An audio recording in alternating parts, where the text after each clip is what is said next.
started off with this and then started off with various other things because we were related to kids. We've started off with a birthday concept also. And we have this play area concept. Which concept? Birthday concept. Birthday. So we organize birthday parties because we noted down the birthdays of all the members that we have right now. We ask them if they need anything. We also give out toys and rent for the birthday parties. And then we started off with the play area concept wherein children can come and play there. So we charge them on an hourly basis and they can come and play there. So that's another concept. So slowly and gradually we are exploring new options starting from the toy library concept. So how are you advertising about your business? Well, first of all, we started with a very basic form of advertising, which was through flyers in the newspapers. That was a big flop. It didn't help at all. We didn't make any members through that. Then we started off with sponsoring corporate events. We also sponsored the DD Mall Shopping Festival month. So we sponsored that. We got quite a few members from there. And we have these online deals going on, like Snapdeal, etc. So we even contact such people. So that's also very beneficial. Yeah. And also what we started is a kids club along with the toy library. So what happens here is we conduct various activities for kids in the library. So this way we invite non-members as well. So they get to see the library and if they like the concept, they go ahead and become members. And the existing members are obviously they are also participating in the events. So for them also we are engaging them in something or the other. So that's why we started conducting the kids activities in the library. So how do you keep track? This is what I use for advertising. So how many membership did I get? And this is not being beneficial because I spent some money. So if the time has come to show up to some other advertising. For example, if you put a flyer in the newspaper and the response, nobody has called you for the next 2 days. So you know that nothing has happened. Because nobody can switch back to the newspaper after 2 days. If they've read, they had to read that particular day, otherwise it won't. So for example, the DT Mall thing that we did, that we waited for almost 2 months because the people had validity. They had something called Wheel of Fortune there. So if they get renting toy there, they were getting a gift from us. So that we waited for 2 months and we came to know how many people had come because they would all bring the vouchers with them. So we would know that from this particular event we've got so many. One major thing what we do in terms of advertising is we go through a lot of PTMs in schools, parent-teacher meetings, because that's our target audience. And we go into PTMs there and meet the parents directly. So we have our canopy there and we meet the parents directly and talk about the concept. So you have online presence also? Yes. We are on Facebook as well, so we advertise through Facebook also. It can decide that this is the toy that I want. Yes, the catalog is there online. If you go to our website, rentingtoy.com, the entire catalog is We there. deliver toys at We started in Mohali as of now, but not in Barista as of now. We need to have a considerable number of members to start off with delivery, otherwise it doesn't work out. Well, Maninda, now it's your turn to say something and then I'm going to make things a little interesting for you both. Okay. I don't do an interesting concept like her. Ours is quite interesting. Mine's the same old software kind of a thing, but I was actually studying in Melbourne on Ashwini and we just happened to accidentally get a project which we said, okay, might as well give it a shot, like me along with my friend who were studying together. We happened to finish it. It was a very basic website, which we don't even build anymore. But so we got a little bit of cash with that, and then it was quite nice. I enjoyed it. And then he passed another project to us. But now this time we had assignments, so we had to basically send it across to India. That small little project. So that's the first time he's tasted outsourcing. I was like, wow, this is better than what we did last time. Last time we had to sit hours and hours and build the project. This time I just sent it to my friend in Chandigarh and then he gave it to me. I paid him handsomely and still I had a lot of margin left. So we tasted a little. In the meantime, we got placed in companies. We got placed in IBM, I was in Telstra. And then every morning 6 o'clock I was getting up, going to work, 5 o'clock coming back home. And Australia is a very, very boring place if you are a 6 and a 9 person, because 6 and a 5 person, everyone's wearing black and blue and no one's smiling in the train. And that's not what my thing is. I like people to be around me and talk and all that. So it was a very, very boring life. And even though I got a PR over there, I decided to come back, which I was always going to do. Earlier, because I wanted to become a civil services officer, but now because I wanted to do my own thing. So once I came here, I started from the first floor of my house. I just hired 2-3 people. They were freshers, didn't know much about anything. Then we started training them slowly, and then we moved into phase 11 of Honey. And now we've got around 2,000 square feet space in phase 8 in the InCube facility of Punjab Infotech. Sunir knows all about that story. But once we started growing a bit, we moved from just making websites, which was a very safe business, to a bit more responsible project, where our involvement was a lot more. Website is a very basic thing. Everyone can do it.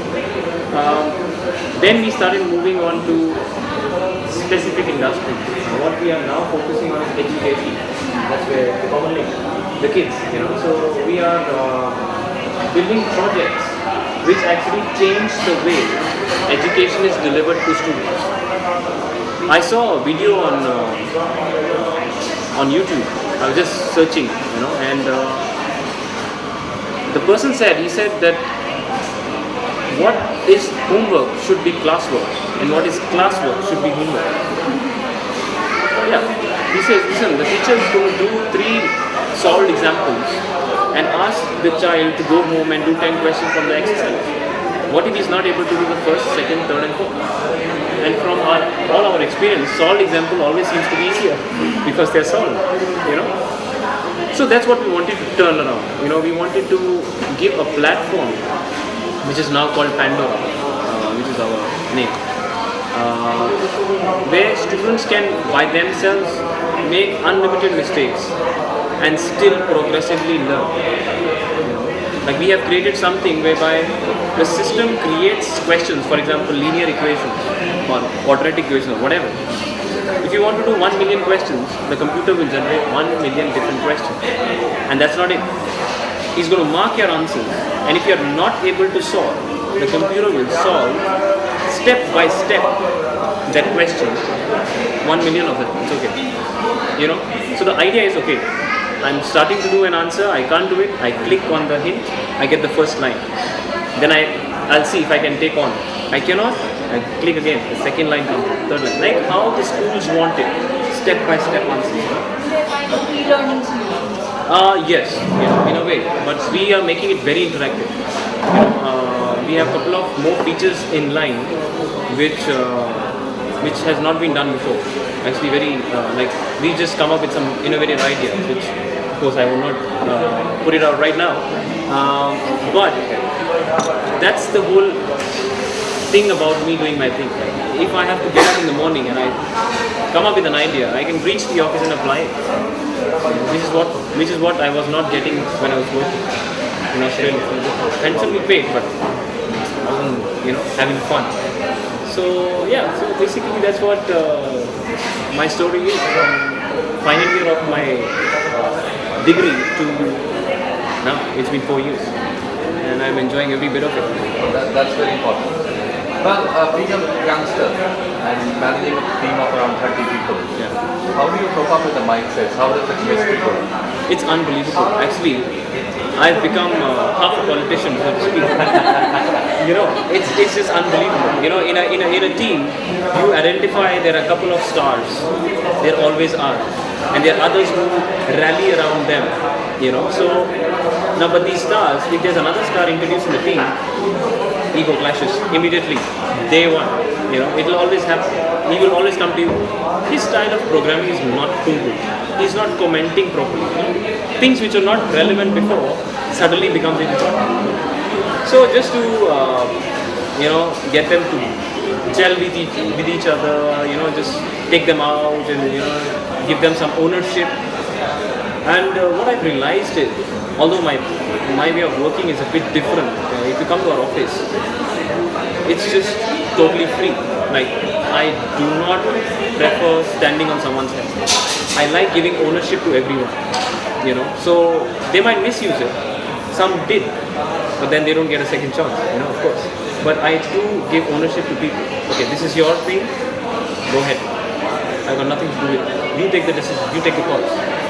What I found is that way, I don't even have to tell them you have to stay back in a particular time. We had in Monkey we just had a product launch of Pandora, and my guys, without me telling them anything, were at office for a week, 9 o'clock every day, like in the night. They worked Sundays, and I did not even ask them once, which I really found very touching. Very good. So it's fun, like to interact with people, and I'm probably, if you see the age-wise, I'm probably one of the youngest in the team, and I'm heading them. So exciting. That's all I can say. So how do you decide that this is the employee I should pick up from my? What are the qualities you're looking for? Time tells. Time. It's the time you spend with them. There was one employee who started with me 4 years ago. He was my first employee. He's still with us, and he's still with us. When he came and sat across the table, when we were just a small room company with no name, no nothing, he sat across the table, and I saw his resume. Not much experience, nothing. But I know, I just go by the fact that that guy wanted to do it, how badly he wanted it, and that's about it. And till today, I can tell you this thing, and I'm really proud of him. He is a better programmer than most of the IITs out there. I can tell you that. Because the guy has spent so much time. And then once you start giving them the responsibility in how they deliver it, you know already that this guy has something in it. And then you will do anything to keep him. There have been a lot of offers they've got from other companies, but they have not left. So loyalty is very important. So loyalty, we can say loyalty. 100%. 100%. For me, I don't believe in signing them under bonds. That's why I'm telling you, I just don't do it. That doesn't work. No bonds, like of course there are policy and procedures you sign. Like you cannot take our content outside and all that you sign. But no restrictions, no nothing. They want to. Today, that person doesn't feel like working. Go home. It's okay. Even if he doesn't feel like working, what I'm going to get out of him is sitting there till 5 o'clock. So might as well go home and enjoy. No problem. I love doing that. I just and they're very very free with me. It doesn't feel like the boss-employee relationship is not there. That's this year. That's one. Sorry. Or put it on your right side. One question. And then we ask you a question because you're both on the track of establishing yourselves. Alright. Okay. Okay, let me ask one question. So why did you go through such a thing? I'm a software engineer. Very simple. Why is it to education? Education. In Australia as well, a lot of people go there and get jobs like working in stores and stuff like that. But I chose to teach students. I was a Monash University tutor, and I used to travel to homes of parents, like of people, and teaching the kids their maths and all that, and the whole concept of this teaching. It's there in me, so I like it. So I wanted to just explore something to do with education, and with education, I feel it's a self-marketed product. India, Asia, you don't have to tell the parents. If they think, okay, this is going to help the student, they will just do it. They'll buy it. So then it's up to us to maintain that reputation after they've bought it, to keep giving them extra and then keep them with you. It's a very clean sort of industry. I don't have to. I'll share an incident with you. That's when I was very new in India. After I came back, I was the guy with principals and this is how it's supposed to be done. I'm still the guy with principles, don't get me wrong, but I've just stopped dealing with such clients who don't have such. I made a small little project for someone. He's a millionaire, so to speak. BM 7 Series and everything. So super rich guy. So I sat with him across the table and I was discussing with him. He said, yeah, don't worry, ਅਸੀਂ ਕੁਛ ਕਰਦੇ ਆਂਗੇ They are never into committing anything. So I was like, okay, never mind, man's word is good enough. Let me just do it. So I built the project. It was supposed to take 1 month to 3 months. And the day he's supposed to pay me, he's saying, how many employees worked on it? I said, 2. So 2 employees, 300 rupees a day, times these many months, so it should be around 10,000. Why are you charging 30,000? I said, and there was my answer, literally in Punjabi, because I don't know, if you have to give answers, I feel Punjabi is the best language. I told him, I said, sir, ਅਸੀਂ ਮਿਸਤਰੀ ਨਹੀਂ ਰੱਖੇ ਸੀ ਤੇ ਇੱਟਾਂ ਨਹੀਂ ਰੱਖਣੀਆਂ ਇੱਥੇ. You cannot calculate ਦਿਹਾੜੀਆਂ and then tell me that this is what my product will cost. You want to do something, you keep the product, you keep your 10,000, I don't want anything. So I had 2-3 experiences like that where the Indian client, if it's not tangible, they don't value it. One guy told me, for that amount I can buy a Zen. I said, go buy a Zen. It will not solve the purpose which you are facing. So that's why then I thought, no, I'm going to be building what I feel is the need of the market. It's there. Like, tuitions and all are creating a havoc. So I want to change things. So that's why education, and I had some connection with it, so I want to educate. My question. Your initial process before you started this concept, because it's a new concept, for us, if education is chala, just do this project or that project, we are intangible sort of industry. But before you were thinking this concept, your initial thought process, like what were you thinking, and what factors convinced you to go ahead with it? Actually, I will start Chandigarh. Yeah, I know. So somebody wanted to start it. But the lot of first factors in this. Firstly, I had a daughter who is 2 years old. So it would have been so good for her to be in such an area. And secondly, I wanted to do something related to kids. As you mentioned, anything related to kids is a hit in India. So there were primary reasons. And then I saw that I was myself a member of Oh, okay. and I became a member for a month. I saw how beneficial it was to me. And so they are also growing. They have a good amount of progress. I can create a similar one. Right, because if I had to do something, I would be very stressed out. Nothing like this. Why the part of this is Them wearing an office tag and walking into an office. Like when I was at home, I wasn't able to keep my employees. They would not stay. That's the biggest challenge once you that catch-22. You need the projects, and you need the good people to do the projects. The good people need the office to do. To break that is the hardest thing. How did you? Because everybody, I'm sure, even so many of us are sitting here. I think all of us have the same challenges. I have to keep working. My boardroom is my bedroom.